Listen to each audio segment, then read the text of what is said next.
Hello everyone. So আজকের ভিডিওতে আমি শেয়ার করব 13 সেপ্টেম্বরে সন্ধেবেলায় আমি কি করেছিলাম। তো আমাদের বেলগড়িয়াতে রিসেন্টলি পার্পেলের একটা অফলাইন স্টোর ওপেন হয়েছে। তো আমি ভাবলাম যে এক্সপ্লোর করা যেতে পারে। তো আমি কিন্তু এদের সার্ভিস নিয়ে ভীষণ ইমপ্রেসড। প্রথমত এদের যে ভ্যানিটি সেট আপটা ছিল, এখানে বসে তুমি নিজের পছন্দ মতো নিজের রিকোয়ারমেন্ট ওয়াইজ প্রোডাক্ট ট্রাই করতে পারবে, এটা আমার খুব ভালো লেগেছিল। স্টোরের সেলস পার্সনদের বিহেভিয়ারও কিন্তু খুবই ভালো ছিল।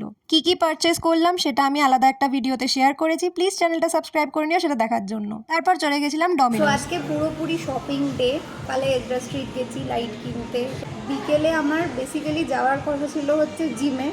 তো তারপরে আমার এত সপ্তাহে এখন অফিসের এত মারাত্মক চাপ যাচ্ছে। আমার ভিডিওতে আমি এরকম বলেছি যে অফিসের চাপ কম আছে, তাই দিক ওদিক যাচ্ছি, গিয়ে বন্ধুদের সাথে দেখা করছি, পুরনো বন্ধু যারা অফিসে আছে তাদের সাথে দেখা।